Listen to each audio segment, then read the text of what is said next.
بسم الله الرحمن الرحيم. الحمد لله الذي هدانا لهذا وما كنا لنهتدي لولا أن هدانا الله. لقد جاءت رسل ربنا بالحق. الصلاة والسلام على رسول المسدد المصطفى الأمجد المحمود الأحمد أبي القاسم محمد. والصلاة والسلام على أسد الله الغالب غالب على كل غالب علي بن أبي طالب. والصلاة والسلام على سيدة المعصومة المظلومة الطاهرة البتول بزعة الرسول فاطمة الزهراء سيدة نساء العالمين. والصلاة والسلام على الحسن المجتبى والحسين المظلوم وأهل بيته الطيبين الطاهرين المعصومين المظلومين الملتجبين المنتخبين، لا سيما بقية الله في الأرضين، روحي وأرواح العالمين لتراب مقدمه الفداء. ولعنة الله على أعدائهم أجمعين. أما بعد، قال الإمام النقي عليه الصلاة والسلام في زيارة الجامعة: السلام عليكم يا أهل بيت النبوة وموضع الرسالة ومختلف الملائكة ومهبط الوحي ومعدن الرحمة وخزان العلم. صلوات. اللهم صل على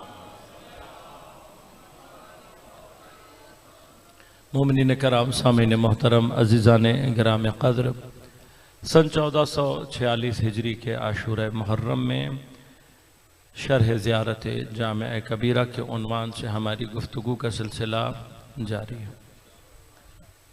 کل آپ کی خدمت میں عرض کیا کہ زیارت کا ایک فلسفہ یا مقصد معصوم کی زبان سے معصوم کا تعارف ہے. لہذا اس تعارف میں اہل بیت اطہار نے ایک راہ جو اختیار کی ہے وہ القابات کو سہارا بنایا ہے اپنے تعارف کے لیے. لہذا جتنی بھی زیارات ہیں ان میں ائمہ اہل بیت اطہار کے نام کے علاوہ بعض زیارات میں دعاؤں کا اضافہ موجود ہے، بعض میں عقائد کی طرف اشارہ ہے، لیکن ایک خاص حصہ وہ ہے کہ جس میں اس معصوم کے القابات کو بیان کیا گیا. لہذا گرچہ کہ ہمارا عقیدہ یہ ہے، اور میں اس پر اشارتاً بحث بھی کر چکا ہوں اور آج بعض مطالب کی طرف اشارہ مزید کروں گا، کہ اہل بیت اطہار اپنی حقیقت میں ایک حقیقت واحد حقیقت نوریہ محمدیہ ہیں.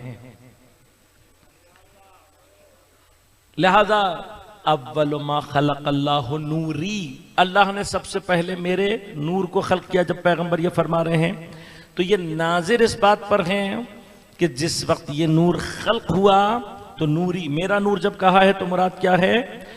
کہ میں محمد مصطفیٰ صلی اللہ علیہ وآلہ وسلم اس اعتبار سے یہ نور اپنی حقیقت میں حقیقت محمدیہ ہے، اس اعتبار سے ایک نور ہے، لیکن جس وقت یہ خلق ہوا ہے اس نور کے 14 پرتوں اس وقت سے موجود ہیں، اس لیے کہ وحدت مطلقہ اس اعتبار سے صرف پروردگار عالم کے لیے ہے، وہ واحد ایک ایسا ہے کہ جس کے لیے کسی دو کا تصور نہیں، لہذا یہ انوار پھر فرمایا وَأَنَا وَعَلِيٌّ مِّن نُّورٍ وَاحِدٍ، باقیوں کے لیے بھی فرمایا، اسی اعتبار کو ملحوظ خاطر رکھتے ہوئے فرمایا اولنا محمد، اوسطنا محمد، آخرنا محمد وکلنا محمد، کہ ہم سارے کے سارے ایک حقیقت محمدیہ کے جلوے ہیں۔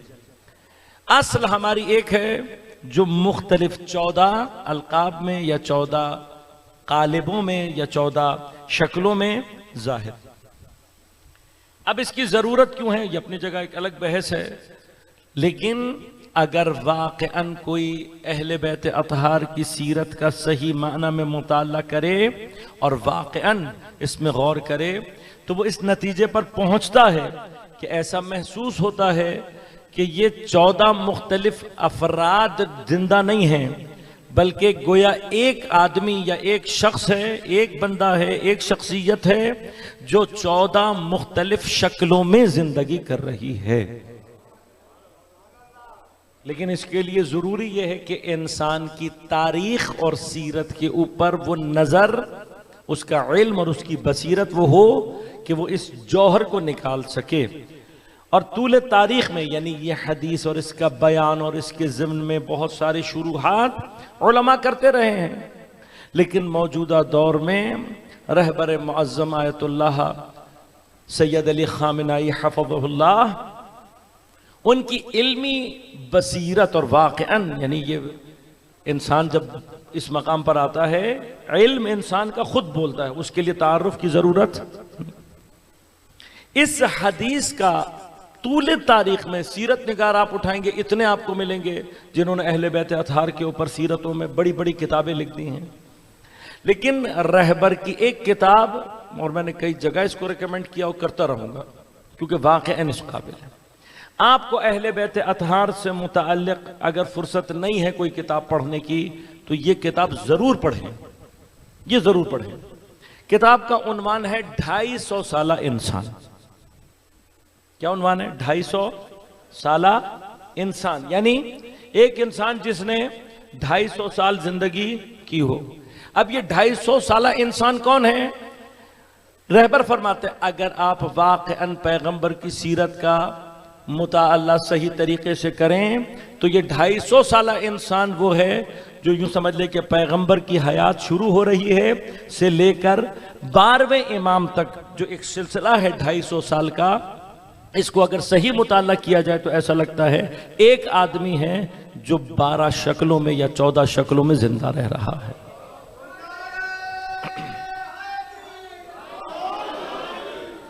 لہذا اب یہ دو الگ الگ مقامات ہیں اور اس کو واقعاً ہمیں اور آپ کو درک کرنے کی بھی ضرورت ہے۔ مثلا میں نے جملہ کہا اور یقیناً اہل بیت اطہار کی محبت کے نتیجے میں ایک نعرہ آپ نے لگایا، خدا آپ کو اس کی اجازت دے گا، لیکن عزیزان من یہ کتاب پڑھنے کے بعد جب آپ اس کیفیت کو باقاعدہ محسوس کریں گے اور آپ کو خود ایسا لگے گا کہ یہ ایک حقیقت ہے جو 14 شکلوں میں زندہ ہے اور کس طریقے سے ہے، تو جو مقام معرفت اور سرور انسان کے اندر پیدا ہوتا ہے وہ الگ مقام ہے۔ لہذا بہت سارے میں کسی اور ضمن میں بات نہیں کرنا چاہتا، اس حقیقت کی طرف متوجہ، یہ محبت یقیناً ہمارے اور آپ کے لیے سرمایہ ہے، لیکن یہ محبت ہمیں یہاں نہ روکے، بلکہ اس محبت کا اثر یہ ہو کہ ہم آگے کی طرف بڑھیں اور اہل بیت اطہار کا وہ عرفان اس طریقے سے حاصل کریں کہ جو حق ہے ان کا۔ لہذا خاص طور پہ اپنے نوجوانوں کو کہوں گا، اور مجھ سے اگر کوئی کہتا ہے تو میں یہ کہتا ہوں یہ وہ کتاب ہے کہ جو ہمارے کھانے کی میز پر دسترخوان پر رکھی بھی ہو، اور جب آپ اپنی فیملی کے ساتھ بیٹھیں اور کھانا کھائیں تو کھانے کے بعد تھوڑی دیر کے لیے اس کا ایک صفحہ پڑھیں اور اپنے پورے خاندان کے ساتھ ڈسکس کریں کہ آج ہم نے پڑھا کیا. یعنی یہ کتاب پڑھنے سے زیادہ ہضم کرنے والی کتاب ہے. اور میں گارنٹی اس بات پہ میں کئی جگہ یہ بات کہہ چکا ہوں کہ یہ کتاب آپ واقعاً سمجھ کر پڑھ لیں، امامت کے متعلق آپ کے نظریات تبدیل ہو جائیں گے. 1400 سال سے انشاءاللہ میں بطالب عرض آگے چل کے عرض بھی کروں گا، موضوع کا ہمارے انشاءاللہ حصہ بھی ہے، میں کوشش کروں گا وہاں تک پہنچوں.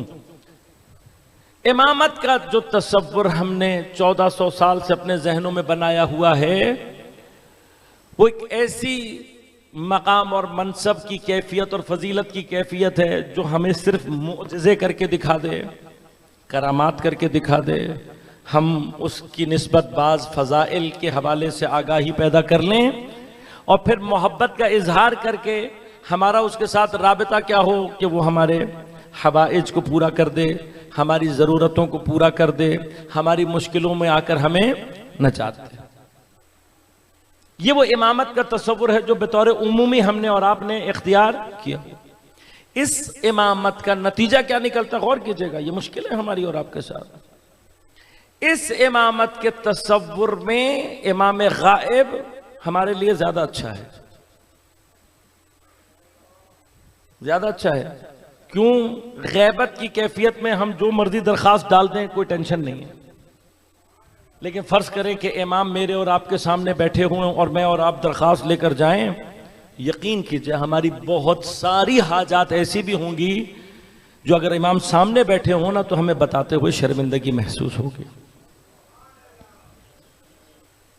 ہم نے تو یہاں پر حالات یہ دیکھے ہیں کہ لوگ جوئے میں شرط لگا کر آئے ہیں، اس کی بھی منت مانی گئی.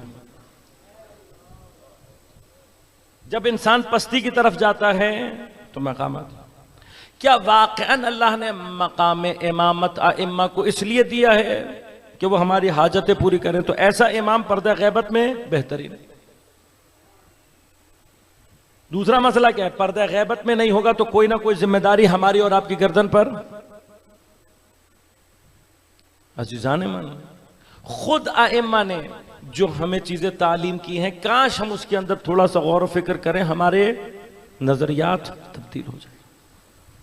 لہذا یہ امامت ہمیں ذمہ دار نہیں بناتی، ہماری کوئی ذمہ داری نہیں ہے. امام جب آئیں گے غیبت سے تب دیکھی جائے گی، تب ہم کیا کریں گے یہ ایک الگ بحث ہے. دعائے عہد یقیناً آپ میں سے اکثر مومنین تلاوت کرتے ہوں گے، کیونکہ اس کے لیے روایات میں موجود ہے کہ جس کسی نے بھی بلا ناغہ یہ دعائے عہد 40 دن نماز فجر کے بعد بلا ناغہ پڑھی تو انشاءاللہ تبارک و تعالی وہ امام کے اعوان و انصار میں شامل ہوگا. حتیٰ فرمایا کہ اگر انسان امام کے ظہور سے پہلے مر گیا تو اللہ تبارک و تعالی اسے قبر سے اٹھا کر امام کے انصار میں شامل کرے گا. یہ جملہ بنیادی طور پر اس دعا کا حصہ ہے. ان حال بینی و بینہ الموت الذی جعلتہ علی عبادک حتما مقضیہ. اے پروردگار، اگر میرے اور میرے زمانے کے امام کے درمیان میں موت حائل ہو جائے، جسے تو نے اپنے بندوں کے اوپر ایک حتمی فیصلے کے طور پر قرار دیا ہے، بھئی امام ظہور کریں، کب کریں نہیں پتا لیکن میری موت تو آنی ہے. اگر یہ موت امام کے ظہور سے پہلے آ جائے، پروردگار مجھے کس حالت میں قبر سے اٹھانا کہ میرا کفن میرا لباس ہو، میں نیزہ لیا ہوا امام کی حمایت کے لیے اٹھوں، ملبیا دعوت الداعی، اور لوگوں کو امام کی طرف بلانے والا شخص ہوں. تو اب یہ جملہ اگر واقعاً خلوص سے اور صحیح معنی میں ادا ہو تو اس کی تاثیر یہ ہوگی کہ یہ جملہ پڑھنے والا اللہ تعالیٰ اس کو اگر ظہور سے پہلے مر گیا قبر سے اٹھا کر امام کے ساتھ شامل. تو اس سے پیچھے بھی کچھ الفاظ ہیں، وہ کیا ہے؟ پروردگار میں بیعت کرتا ہوں امام سے، لا احول انح ولا ازول. پروردگار میں اس بیعت کو اپنی گردن میں ڈالتا ہوں اور میں اس بیعت سے نہ پھرنے والا ہوں گا نہ اس بیعت کو ختم کرنے والا ہوں گا. بیعت کا کیا معنی ہے؟ میں بیعت کر کے بھول جاؤں کہ میرا امام کون ہے؟ بیعت کہاں کی جاتی ہے؟ بیعت کا معنی ہی سیاسی حرکت ہے۔ پیغمبر نے بیعت کہاں لی؟ کن کن مقامات پر لی؟ ہر اس مقام پر کہ جہاں حضرت کو لشکر کی بیعت وہاں لی گئی ہے جہاں پر یہ تھا کہ تم بیعت کرو کہ بھاگ کر نہیں جاؤ گے، چھوڑ کر نہیں جاؤ گے، اس مشن میں، اس کام میں ہمارے ساتھ رہو گے۔ تو یہ بیعت گرچہ پیغمبر واجب الطاعہ ہیں، ایک دفعہ کہہ دیں تو بحث نہیں، لیکن یہ بیعت چونکہ عرب معاشرے کے اندر قدیم یہ چلا آ رہا تھا کہ آپ نظریاتی طور پر کسی کے ساتھ ہوں یا نہ ہوں، لیکن اگر آپ نے بیعت کر لی تب بھی آپ اس کے ساتھ کھڑے رہیں گے۔ تب پیغمبر اس کیفیت کو اسلام آنے کے بعد بھی استعمال کر رہے ہیں کہ اگر کوئی عقیدے کے اعتبار سے اگر ابھی نبوت کو نہیں بھی سمجھا تب بھی بیعت کرے، تاکہ کم از کم جو پرانا فکر موجود ہے کہ میں کسی کے ساتھ اگر نظریاتی طور پر نہیں بھی ہوں تب بھی بیعت کی وجہ سے میں اس کے ساتھ کھڑا رہوں گا۔ تو اس کا مطلب کیا ہے؟ جب میں امام کے ہی کہہ رہا ہوں کہ پروردگار ھذہ بیعہ فی عنقی، پروردگار یہ میری بیعت ہے جو میری گردن میں آ گئی ہے، اور نہ میں اس کو کبھی تبدیل کروں گا نہ کبھی اس کو چھوڑوں گا۔ تو اس کا معنی کیا ہے؟ روزانہ یہ بیعت کر کے پھر مجھے امام یاد ہی نہ رہے، پھر دعا کیا ہے؟ اللہم اجعلنی، پروردگار مجھے قرار دے، کن میں سے؟ ذابین عنہ، اپنے امام کا دفاع کرنے والوں میں سے۔ کن میں سے قرار دے؟ مسارعین الیہ فی قضاء حوائجہ۔ گھر میں جا کے ترجمہ دیکھیے گا۔ مسارعین سرعت اختیار کرنے والا، یعنی جلدی کرنے والا، تیز جانے والا۔ کہاں؟ الیہ، امام کی طرف۔ کس چیز میں؟ فی قضاء حوائجہ، امام کی حاجات کو پورا کرنے کے لیے۔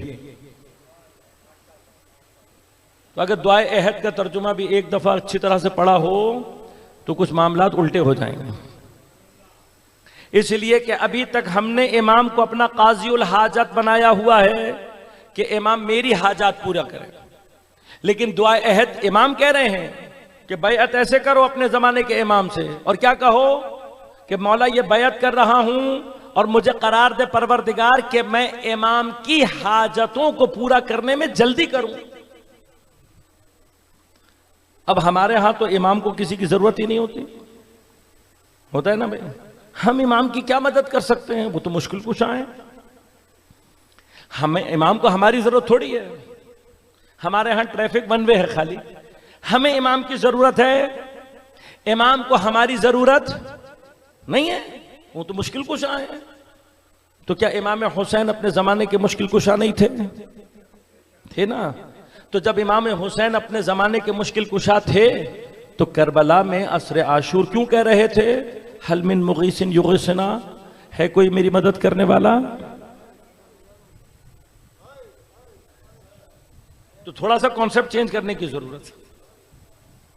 یقیناً ائمہ کے وسیلے سے ہماری دعائیں پوری ہوتی ہیں، ہمارے مسئلے حل ہوتے ہیں، لیکن اس کا معنی یہ نہیں ہے کہ امام کو ہماری کوئی ضرورت۔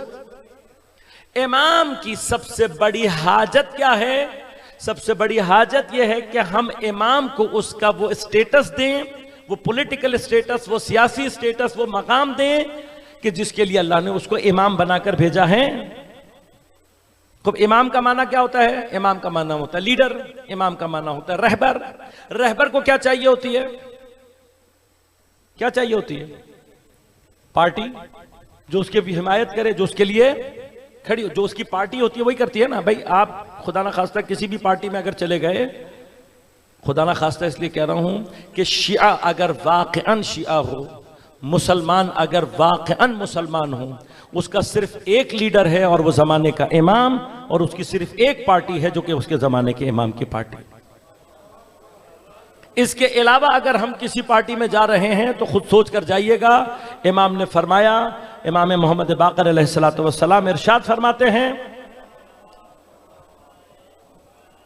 فرمایا لیس الدین الا الحب والبغض، دین محبت اور بغض کے علاوہ کچھ نہیں ہے کہ دنیا میں اگر کوئی کسی پتھر سے بھی وابستگی رکھتا ہوگا قیامت کے دن اس کے ساتھ، لہذا اپنی وابستگیاں ان کے بارے میں فکر کریں۔ اگر ہماری وابستگی کسی سیاسی لیڈر، دنیاوی لیڈر کے ساتھ ہے تو خدا نخواستہ ایسا نہ ہو کہ ہم انہی کے ساتھ محشور کیا جائیں، لہذا ہماری وابستگی سوائے زمانے کے امام کے کسی اور کے ساتھ نہیں ہونی چاہیے۔ اور امام کی جو سب سے بڑی قضاء حاجت ہے، جو ان کی حاجت جسے ہم نے پورا کرنا ہے، وہ کیا ہے کہ ہم جتنی جلدی ان کے لیے پارٹی بنا کر ان کی حکومت کے قیام کے لیے کوشش کریں گے، یہ وہ ضرورت ہے جو امام کو ہم سے چاہیے۔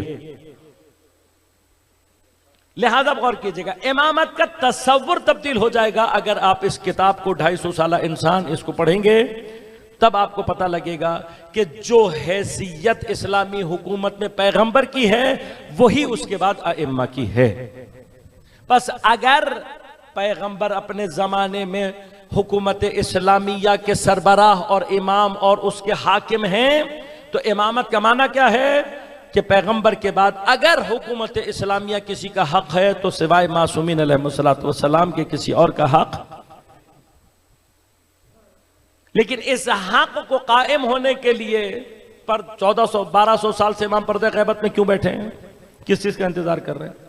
کیا امام معجزات نہیں دکھا سکتے؟ دکھا سکتے، لیکن قرار کیا ہے؟ قرار یہ ہے کہ معجزہ کربلا کا سب سے بڑا معجزہ یہ ہے کہ حسین علیہ السلام نے کربلا میں کوئی معجزہ کر کے نہیں دکھایا۔ یہ خود کربلا کا معجزہ ہے۔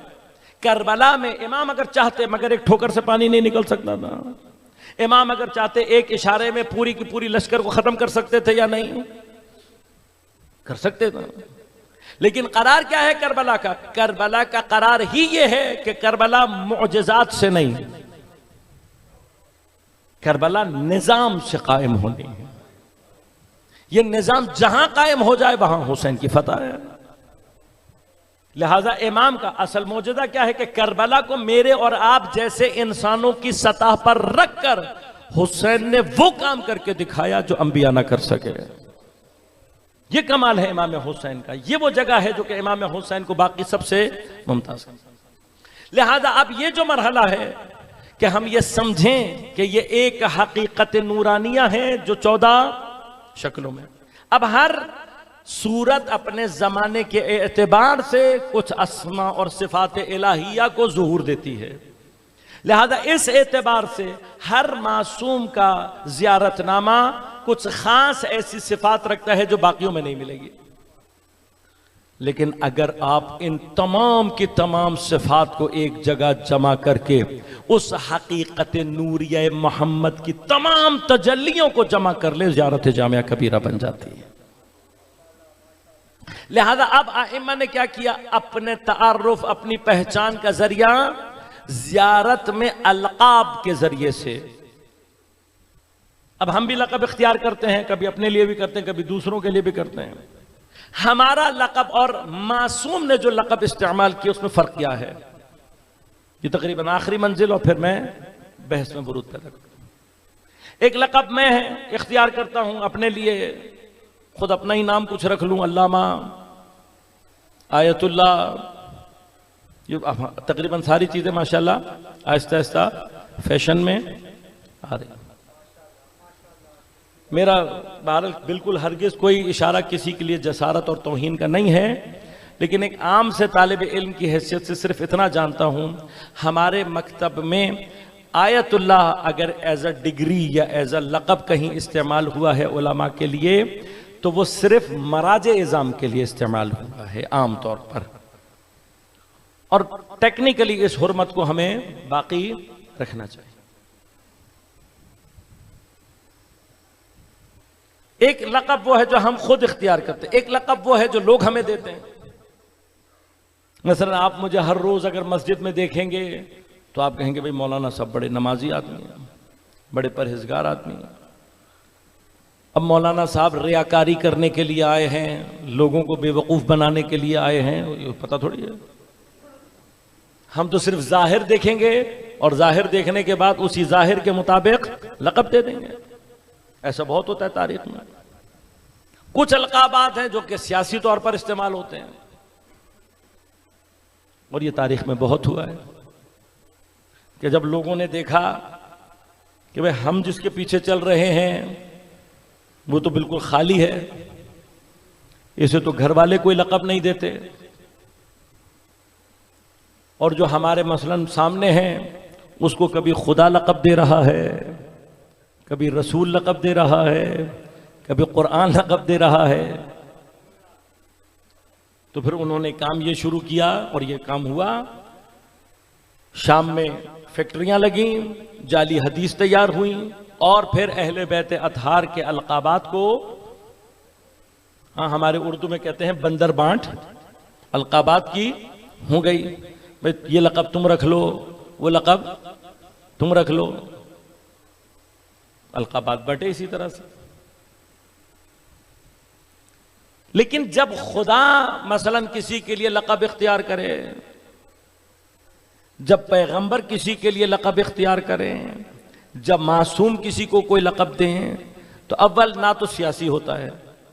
ایسا نہیں ہے کہ حضرت رسول اکرم صلی اللہ علیہ وآلہ وسلم نے اللہم صلی علی محمد حضرت نے مثلا اپنی بیٹی سے محبت میں جذبات میں آ کر کہہ دیا کہ فاطمہ تو بضعتم، نہیں، ایسا نہیں. ایسی محبت تو پھر بہت سارے مل جائیں گے، لیکن پیغمبر نے احتیاط کی ہے ہر جگہ. حیثیت اور مقام دیکھ کر پیغمبر نے لقب دیے ہیں. سیاسی نہیں ہے کہ یہ میرے قبیلے کا ہے، یہ میری فیملی سے ہے تو میں اس کو فلاں لقب دے دوں. معصوم جب لقب دیتے ہیں تو معصوم بنیادی طور پر حقیقت وجود کو نظر میں رکھتے ہوئے لقب دیتے ہیں. حقیقت وجودیہ یہ نظر میں ہوتی ہے، اس حقیقت وجودیہ کو دیکھتے ہوئے لقب دیا جاتا ہے. اب چونکہ بات یہاں نکل آئی ہے تو میں اس کو یہیں پر ذکر کر دیتا ہوں آپ کی خدمت میں. کربلا میں دو شخصیات ہیں جن کا لقب باب الحوائج ہے. ایک جناب عباس علیہ السلام اور ایک جناب علی الاصغر علیہ السلام. اب کبھی انسان تعجب کرتا ہے اس بات پر بھی کہ کہاں حضرت عباس، ان کی شجاعت، ان کی دلیری، ان کا ایثار، ان کا صبر، ان کی اطاعت، کس قدر خون دل ہے جو میرے مولا نے کربلا میں بہایا ہے. اور اتنی قربانیاں، اتنا اطاعت، اتنے مراحل کو طے کر کے حضرت عباس کہاں پہنچ رہے ہیں؟ قاضی باب الحوائج. جناب علی اصغر نے کیا کیا؟ ایک سوال ہے نا، بالآخر انسان ہے، ہمارے بچوں کے ذہنوں میں سوال آ سکتا ہے کہ بھئی چلو حضرت عباس کی تو اتنی قربانیاں، اتنی نمازیں، اتنی اطاعت، اتنا صبر، اتنا جہاد، حضرت علی اصغر نے کیا کیا؟ لہذا کربلا واقعاً اسرار کی وادی ہے، اور ان اسرار کو جب تک انسان کربلا میں غور نہ کرے دریافت نہیں کر سکتا. جناب علی اصغر جو 6 مہینے کے سن میں اپنے چچا کی برابری کرے، جو ابھی گہوارے سے اتر کر زمین پر نہیں آیا، وہ شہسوار عرب کی برابری کرے،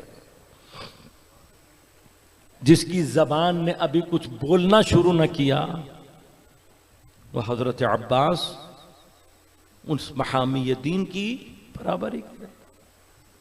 تو کیا مقام ہے؟ یہ اسرار اگر امام حسین ظاہر نہ کریں نہیں پتہ لگتا، علماء بیان نہ کریں تو مشکل ہے.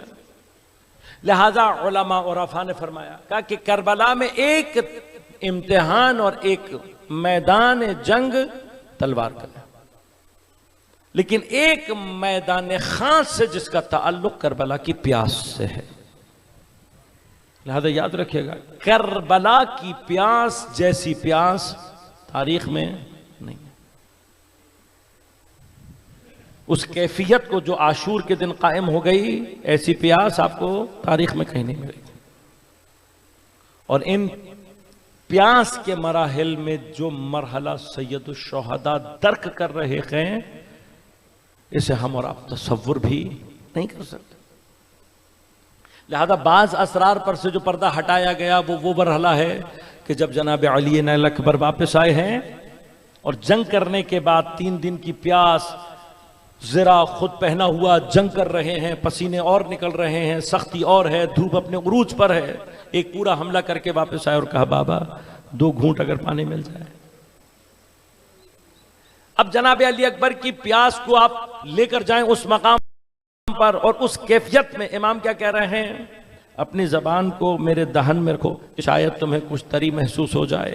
جناب حضرت علی اکبر اس کام کو انجام دیتے ہوں، تڑپ کر پیچھے ہٹ کر کیا کہتے ہیں؟ بابا آپ کا حلق تو مجھ سے زیادہ۔ لہذا بعض روایات کے الفاظ ہیں جن کو سمجھنا واقعاً مقام چاہتا ہے۔ فرمایا شدت پیاس سے حضرت سید الشہداء کی، حضرت سید الشہداء اور آسمان کے درمیان ایک غبار سا قائم ہو گیا تھا۔ خدا جانے کیسی پیاس۔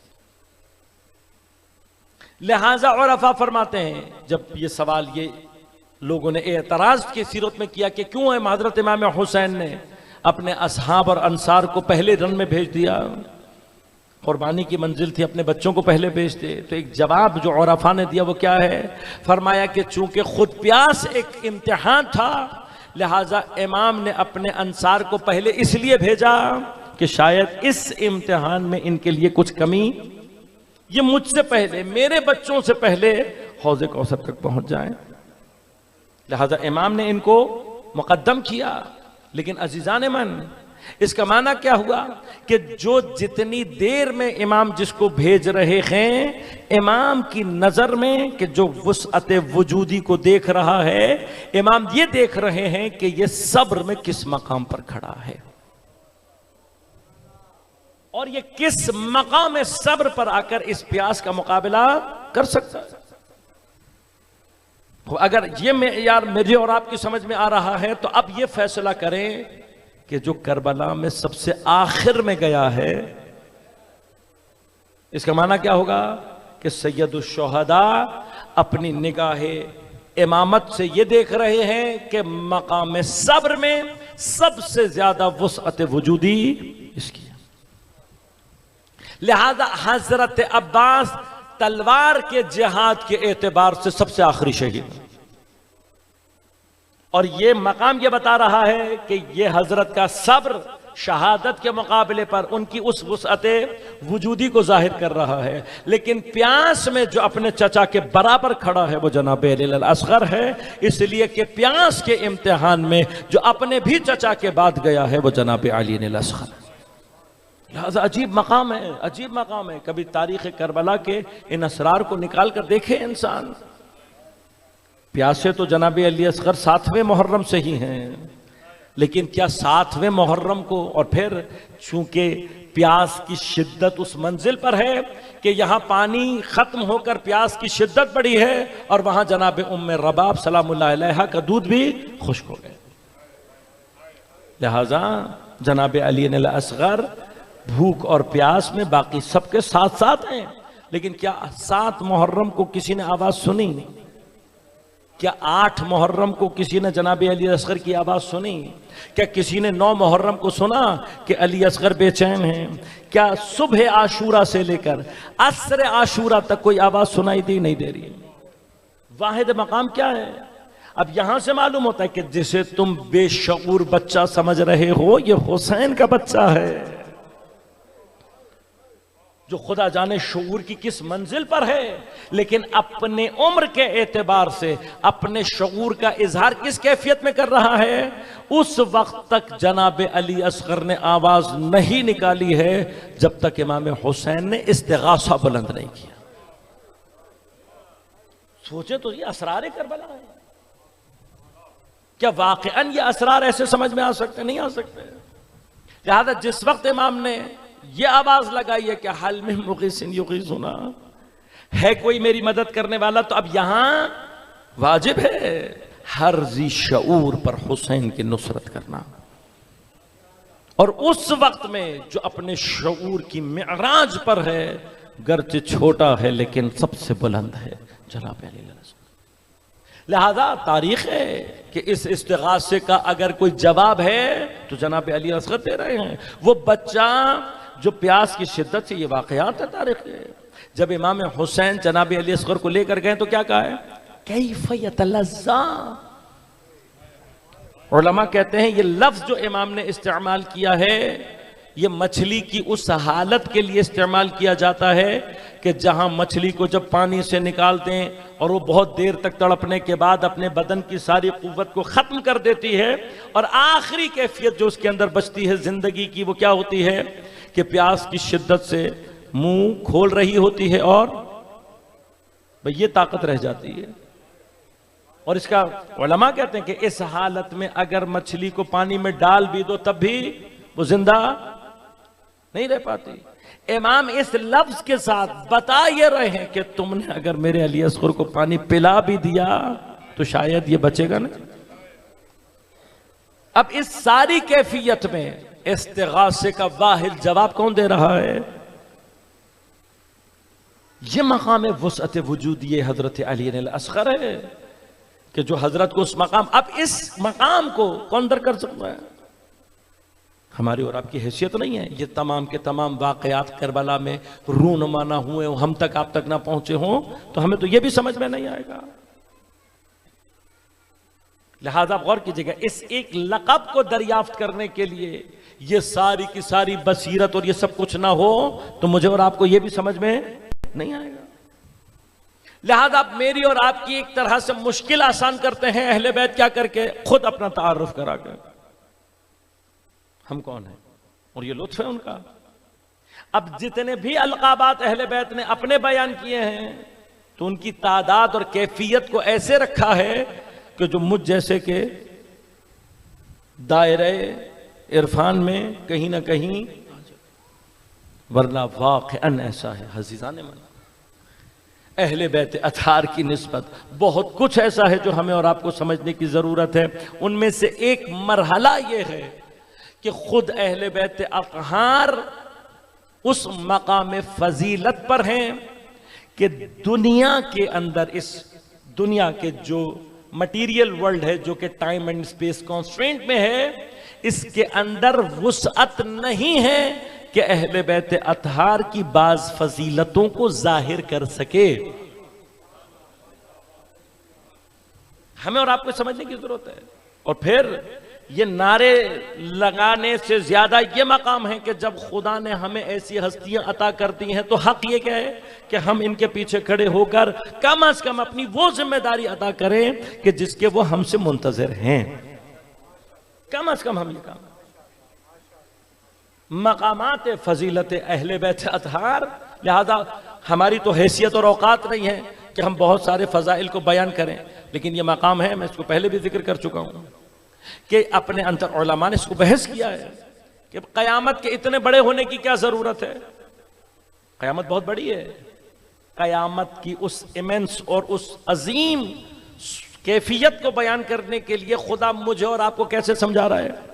کان مقدارہ 50,000 سنہ، تاکہ میں اور آپ سمجھیں کہ قیامت بڑی کتنی ہوگی۔ اب اس بڑے ہونے کو خدا کیسے سمجھا رہا ہے کہ قیامت کے ایک دن کی مقدار دنیا کے 50,000 سال کے برابر ہے۔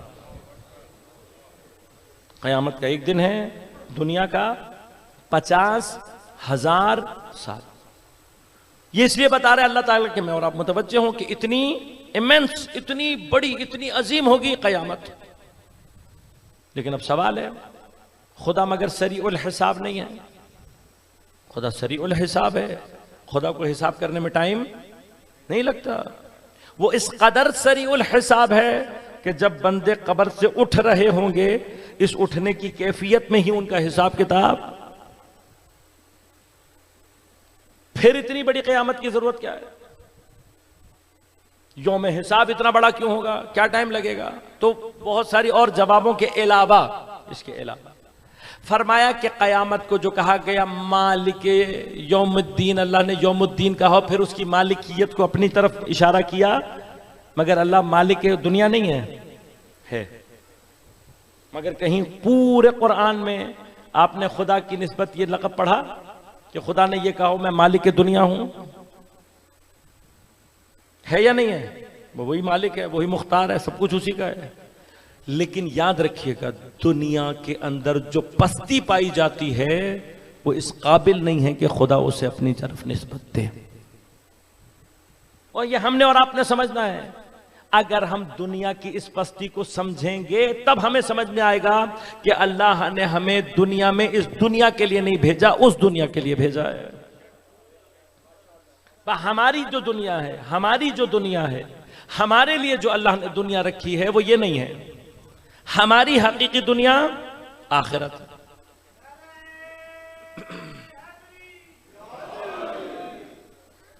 اس کی ایک وجہ کیا ہے؟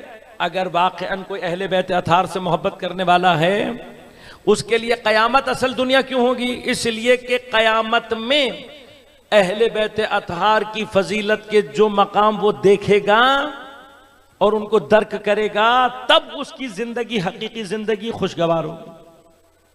لہذا بڑا عجیب سا مقام ہے۔ خدا قرآن میں کہتا ہے القارعۃ ما القارعۃ وما ادراک ما القارعۃ، ایک ایسی کھڑکھڑانے والی آواز کہ تمہیں نہیں معلوم کہ یہ کھڑکھڑانے کیسی شدید ہوگی، اتنی شدید ہوگی کہ یوم یکون الناس کالفراش المبثوث، اس آواز کے اثر سے انسان، لوگ بکھرے ہوئے پتنگوں کی طرح سے پڑے ہوئے ہوں۔ وَتَكُونُ الْجِبَالُ كَالْعِحْنِ الْمَنْفُوشِ، ایسی خوفناک آواز ہوگی کہ پہاڑ، اون کو جس وقت دھنا جاتا ہے، گدے بھرنے کے لیے آپ جاتے ہیں، روئی کے گدے جب بھرے جاتے ہیں تو اسے سونٹیوں سے مارا جاتا ہے، اس سے جو رویاں اٹھتا ہے نا، روئی کا جب اس کو مارا جاتا ہے تو جو رویاں اٹھتا ہے، احن المنفوش، اس روئیں کو کہتے ہیں۔ خدا کیا کہہ رہا ہے کہ قیامت کی اس آواز کی وجہ سے پہاڑ کیسے ہوں گے؟ جیسے روئی کا یہ رویاں، پہاڑ سارے ایسے ہو جائیں۔ اب اتنی خطرناک قیامت میں اللہ کیا کہہ رہا ہے؟ فَأَمَّا مَنْ ثَقُلَتْ مَوَازِينُهُ، جن کے اعمال کے وزن بھاری ہوں گے، فَهُوَ فِي عِيشَةٍ رَاضِيَةٍ، وہ بڑی ہی خوشگوار اور بڑی ہی راضی قسم کی زندگی گزار رہا ہوگا، یعنی بڑے مزے میں ہوگا۔ اتنی خوفناک قیامت، لیکن جس کے اعمال کے وزن بھاری ہوں گے۔ اب یہ اعمال کے وزن جو بھاری ہونے، یہ کیسے ہونے ہیں؟ واحد شے جو اعمال کے وزن بھاری کرتی ہے، محمد و آل محمد علیہ السلام کی محبت ہے۔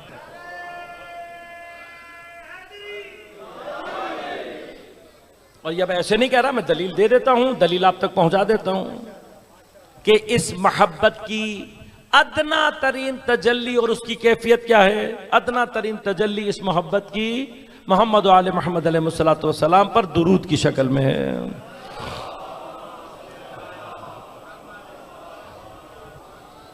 اور پیغمبر جب روایات معراج کو بیان کر رہے ہیں تو اس میں ایک مقام پیغمبر نے کیا بیان کیا؟ فرمایا کہ جب میں معراج پر گیا تو ایک جگہ میری ملاقات ہوئی ہے حساب و کتاب والے فرشتے سے۔ اب یہ جو حساب و کتاب کا فرشتہ، اس کی جو شکل پیغمبر نے بیان کی، تفصیل میں نہیں جاؤں گا، اس کا سارا ہدف یہ ہے تاکہ بندہ یہ سمجھ سکے کہ یہ حساب و کتاب میں کتنا طاقتور ہوگا اور کتنی جلدی حساب کر سکتا ہوگا۔ لیکن پھر بھی پیغمبر نے اس سے سوال کیا کہ اے فرشتہ حساب، تیری طاقت حساب کتاب کیا ہے؟ انہوں نے کہا یا رسول اللہ، ایک سیکنڈ میں جتنا بڑا صحرا ہو، ایک سیکنڈ میں بتا سکتا ہوں آپ کو کہ کتنے ذرے ہیں۔ کہا اور بتا؟ کہا ایک آن میں آپ کو حساب کر کے بتا سکتا ہوں، دنیا کی خلقت سے لے کر قیامت تک جتنی بارش ہوئی ہے اس کے قطروں کا حساب کر کے بتا سکتا ہوں۔ یہ بھی بتا سکتا ہوں کہ کتنے قطرے دن میں گریں گے، کتنے، یہ بھی بتا سکتا ہوں کتنے قطرے خشکی پر اور کتنے قطرے پانی کا، سیکنڈوں میں بتا سکتا ہوں۔ اتنا طاقتور فرشتہ ہوں، مجھے خط کیا اللہ نے، حساب کے لیے کیا۔ پیغمبر نے فرمایا اچھا اب یہ بتا، کوئی ایسی چیز ہے جو تیری طاقت حساب سے باہر نکل جائے؟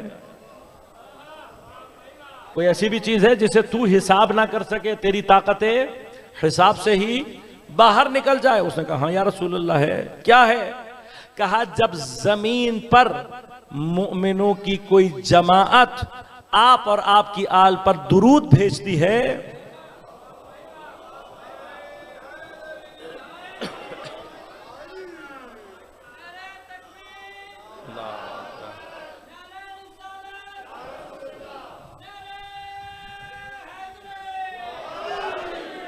لہذا عزیزان من یہ جو درود ہے، اللہم صلی علی،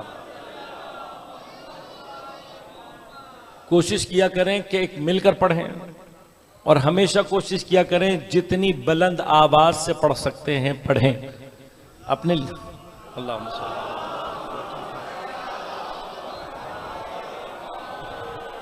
اپنے لیے نہیں کہہ رہا ہوں، آپ ہی کے لیے کہہ رہا ہوں۔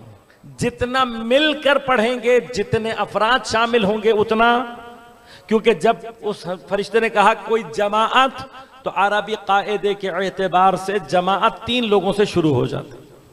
اب اگر 3 مومن بھی زمین پر مل کر ایک ساتھ درود بھیج دیں تو فرشتہ کیا کہہ رہا ہے کہ یا رسول اللہ اس ایک درود کا ثواب میری قدرت حساب سے باہر ہو جاتا ہے۔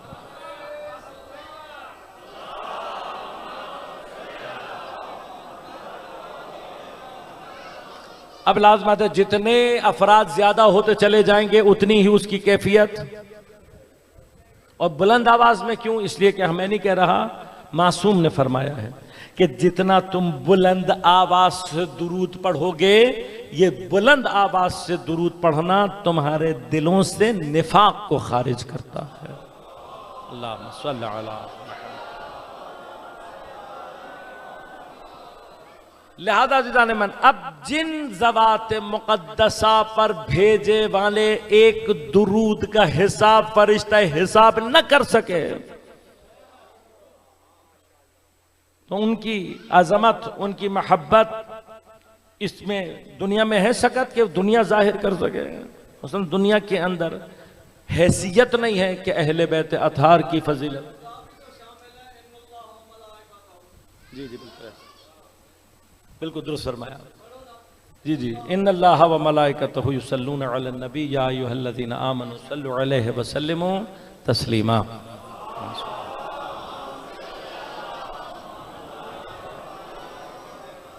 ایک مقام ہے، یہ صرف ایک مقام ہے، فضیلت ہے کہ جس کو دنیا کیپیسٹی نہیں ہے۔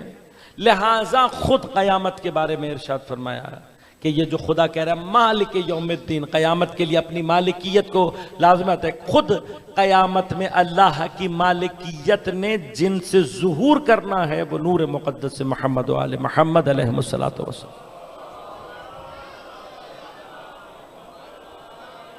لہٰذا قیامت کے مالک خود قیامت میں خدا کی جو مالکیت کسی کی ذریعے سے ظہور کرے گی وہ اہل بیت ہیں۔ لہذا یاد رکھیے گا مالک دنیا نہیں ہے، مالک آخرت ہے۔ اب میرے مالک کا تعلق جس سے ہے، میرا تعلق اس سے ہونا چاہیے یا نہیں؟ لیکن اگر میرے مالک کا تعلق آخرت سے ہو اور میں دنیا سے لپٹنا چاہوں تو میرا دنیا کا تعلق مجھے اہل بیت سے دور کر دے گا۔ لہذا یہ جو کیفیت القاب ہے یہ بنیادی طور پر کیا ہے؟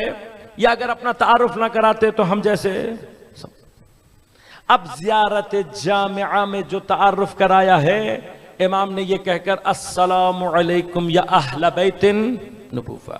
انشاءاللہ تفصیل مزید کل سے آگے بڑھیں گے جتنا خدا نے ہمیں مزید توفیق دی، القابات کے ضمن میں مقامات عرض کروں گا۔ لیکن پہلا جملہ ہی یہ بتا رہا ہے السلام علیکم یا اہل بیت نبوہ۔ اگر ٹیکنیکلی انسان تھوڑا سمجھنا چاہے، یہ نہیں کہا السلام علیکم یا اہل بیت النبی، یہ نہیں کہا، کیا کہا؟ السلام علیکم یا اہل بیت نبوت۔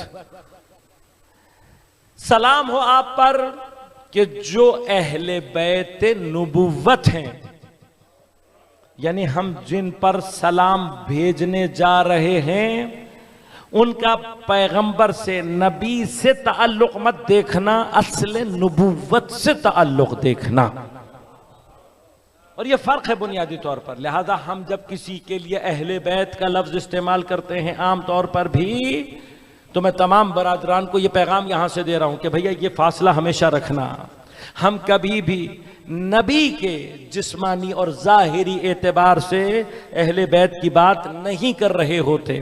ہمارے ہاں اہل بیت سے مراد صرف وہ ہیں جو رابطہ نبوت رکھتے ہیں، نبوت سے تعلق رکھتے ہیں، اصل نبوت سے تعلق رکھنے والے ہیں.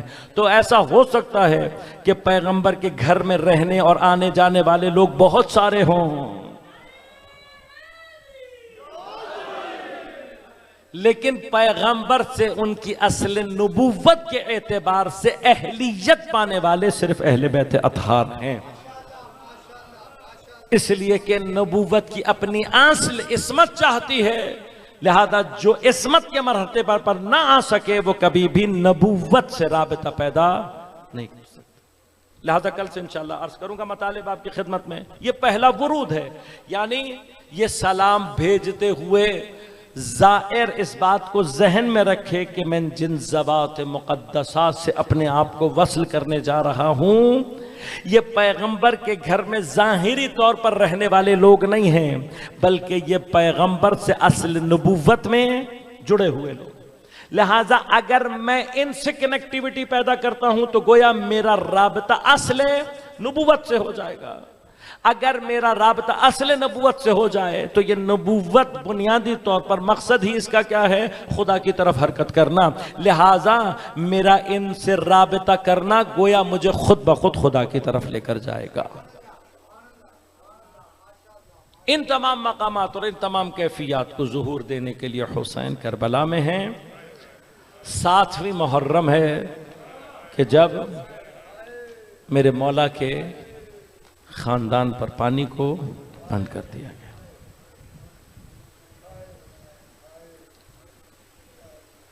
امام نے وہ گوہر جو راہ خدا میں قربان کیے ہیں اس دین اور اس قرآن کی حفاظت کے لیے، ان میں ایک بڑا عمدہ گوہر جناب قاسم ابن الحسن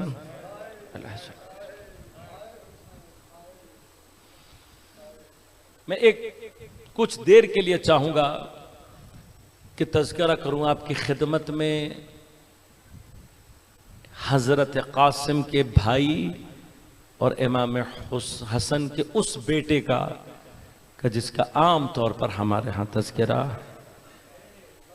اور یہ کربلا کی مظلومیتوں میں سے ایک مظلومیت. ہمارے ہاں بعض واقعات علی الظاہر بعض دیگر جگہوں کے اوپر ایک دوسرے سے مکس ہوئے، لہذا بعض مقاتل نے یا بعض علماء نے امام حسین کے لباس پر موجود جس خون کی بات کی ہے، ایک بڑی تعداد ہے جو کہتی ہے کہ جناب علی نے اصغر کا خون، لیکن ایک بڑی تعداد ہے جو کہتی ہے کہ یہ خون جناب عبداللہ ابن الحسن کا تھا. اور اس اعتبار سے کربلا میں امام حسین سے بالکل پہلے یعنی جس کی شہادت ملی ہوئی ہے امام حسین کی شہادت سے، وہ جناب حسن کے بیٹے جناب عبداللہ ہیں. جناب عبداللہ کہ جن کے بارے میں لوگ کہتے ہیں کہ ان کی والدہ یا جناب ام فروا سلام اللہ علیہا ہی ہیں، اور بعض کہتے ہیں جناب ام اسحاق.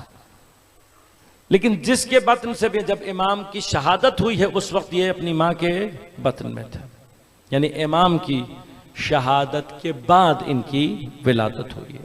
یہ وہ یتیم ہے جس نے باپ کے عنوان سے اگر کسی کو دیکھا ہے تو وہ امام حسین ہے. اور امام نے امام حسن کے یتیموں کو اپنے بچوں سے زیادہ پیار کیا ہے، اس لیے کہ یتیم کا حق زیادہ ہے۔ اور یہی کربلا کی تربیت ہے، کربلا کا پیغام ہے کہ اگر ہمارے خاندانوں میں، ہمارے خاندانوں میں اگر کوئی یتیم ہو جائے، اپنے بچوں سے زیادہ پیار کرو اسے۔ یہ سیرت سید الشہداء ہے۔ لہٰذا یہ دونوں بچے، جناب قاسم بھی اور جناب عبداللہ ابن حسن بھی، امام حسین سے بے نہایت محبت کرتے تھے، اور اسی محبت کی وجہ سے جناب قاسم کو اجازت دینے میں امام حسین نے دیر کی ہے۔ امام کے لیے جناب قاسم کو جدا کرنا آسان نہیں تھا۔ اس قدر شدید محبت تھی جناب قاسم سے امام کو کہ جب قاسم کو بالآخر تیار کر دیا، جناب قاسم نے بازو سے امام حسن اپنے والد کی وہ وصیت لا کر امام کو دکھا دی کہ بھائی کربلا میں جب مشکل وقت آئے تو میرا بیٹا، میرا قاسم میری نیابت میں۔ امام کے اس خط کی وجہ سے جب جناب قاسم کو اجازت دی، تب بھی امام کے لیے قاسم کو جدا کرنا آسان نہیں تھا۔ لہذا مقاتل پڑھ کر دیکھیں، کسی کو مقتل میں بھیجتے ہوئے سینے سے لگا کر حسین نے اتنا گریہ نہیں کیا جتنا قاسم کو گلے لگا کر کیا۔ اتنا گریہ کیا ہے کہ بعض مقاتل نے لکھا کہ امام حسین بے ہوش ہو گئے تھے۔ قاسم کو جدا کرنا، اب سوچیں اگر قاسم سے اتنی محبت ہے تو جس عبداللہ کو امام نے اپنے آغوش میں پالا ہے، اس عبداللہ سے کتنی محبت ہوگی۔ لہذا راوی کہتے ہیں کہ جس وقت شمر حضرت کی پشت پر سوار ہاتھ میں تلوار لیے کھڑا تھا، اور اس بچے کو عبداللہ ابن حسن کو یہ پتہ لگا کہ میرا چچا تنہا ہے، کہتے اتنی تیزی سے مقتل کی طرف یہ شہزادہ بھاگا ہے کہ بیبیاں اس کو پکڑتی رہ گئیں، یہ قابو نہیں آیا، اور اس قدر تیزی سے امام حسین کی طرف بھاگا ہے کہ اس کی کمر کا پٹکا زمین پر خط کھینچتا ہوا جا رہا تھا، اور تیزی سے دوڑتا ہوا جس وقت امام حسین کے پاس پہنچا ہے تو شمر تلوار بلند کر کے چلا رہا تھا۔ یہ شہزادہ جب کچھ اور نہ کر سکا، بس اپنے حسین چچا کو بچانے کے لیے اس نے اپنے ننھے ننھے ہاتھوں کو آگے بڑھا دیا کہ شاید میرے ہاتھوں کی وجہ سے میرا مولا حسین بچ جائے۔ عزیزو، جب تلوار چلی ہے، شہزادے کے دونوں بازو ایک ساتھ قطع ہوئے ہیں، اور یہ شہزادہ تڑپ رہا تھا جب امام نے اس کو اپنی آغوش میں لیا ہے۔ اس کا وہ خون ہے کہ جو امام کے بدن کو پوری طرح سے رنگین کر گیا۔ اس کے خون پر امام نے کہا تھا، پروردگار میں اس کیفیت میں تیرے سامنے حاضر ہوں گا۔ بس ایک مرتبہ یہ بتاؤ کہ جب حسن کے قاسم سے اتنی محبت تھی، اور وہ 10 سال کے فرزند ہیں، 10 سال کا یہ فرزند امام کی آغوش میں تڑپ تڑپ کر مرا ہے، یہ وہ آخری دکھ ہے جو حسین نے اپنی شہادت سے پہلے دیکھا۔ جناب قاسم سے محبت زیادہ ہے، لہٰذا بہت مشکل سے امام نے روانہ کیا، اور جب روانہ کیا تو آپ جانتے ہیں جناب قاسم کمزور ہے بدن، لہٰذا کوئی زرہ جناب قاسم کے بدن پر نہیں تھی، سر پر کوئی خود نہیں تھا۔ امام نے آمادہ کیا اس طریقے سے کہ امام حسن کے امامے کے 2 حصے کیے، ایک کپڑا پھاڑ کر کفن کی طرح سے قاسم کے گلے میں ڈالا، دوسرے کا امامہ بنا کر سر پر رکھا۔ قاسم جب جا رہے تھے، اتنی دور تک امام قاسم کی سواری کے پیچھے گئے کہ کسی اور سواری کے پیچھے نہیں گئے۔ عزیزو، جس وقت جناب قاسم کے سر پر گرز لگا تو سر پر چونکہ خود نہیں تھا، لہذا جیسے ہی گرز آ کر پیشانی پر لگا، جناب قاسم کے پیشانی تو پارا ہو گئی، ایک مرتبہ چکرا کر زمین پر گرے ہیں۔ راوی کہتے ہیں چونکہ امام سے محبت بہت تھی، لہذا قاسم نے امام کو سلام نہیں کیا ہے، بلکہ گرتے ہوئے ایک مرتبہ کہا، یا عمّا ادرکنی، اے میرے چچا میری مدد کرو۔ کہا جب چچا کہہ کر آواز لگائی، ایک طرف طرف سے چچا حسین بڑھا، دوسری طرف سے جناب عباس کا، ان دونوں نے ایسے حملہ کیا جیسے بھوکا شیر حملہ کرتا ہے، لیکن حملہ سخت تھا، لشکر میں بھگدڑ مچی، جہاں بھگدڑ مچی وہیں پر حسن کا لال قاسم زمین پر پڑا تھا۔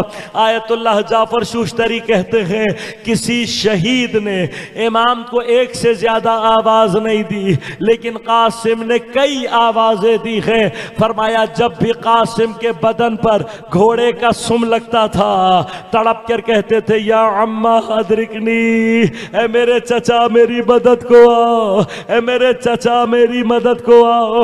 کتنی بار قاسم نے پکارا نہیں معلوم، لیکن ایک وقت وہ آیا جب قاسم کی آواز دب گئی، قاسم کی آواز آنا بند ہو گئی۔ اب حسین نزدیک پہنچے، جیسے ہی قاسم پر نگاہ پڑی ایک مرتبہ خود کو گھوڑے سے گرایا، گھٹنیاں چلتے ہوئے قاسم کے نزدیک پہنچے۔ راوی کہتے ہیں قاسم درد سے ایڑیاں رگڑ رہے تھے۔ امام نے ایک مرتبہ سر کو آغوش میں لیا، قاسم نے چچا کی خوشبو کو پایا، روح پرواز کر گئی حسین کی آغوش میں۔ قاسم نے دم توڑ دیا، لیکن امام نے ایک مرتبہ اپنے رخسار کو قاسم کے رخسار پر رکھ کر رو کر کہا اے میرے بیٹے حسین کو معاف کر دینا، حسین کو تجھ تک پہنچنے میں بہت دیر ہو گئی۔ عزیزو کتنی دیر ہوئی؟ تب معلوم ہوا جب حسین نے قاسم کو اٹھانے کے بجائے اپنی ابا کے دامن کو پھیلایا، قاسم کے ٹکڑوں کو جمع کیا۔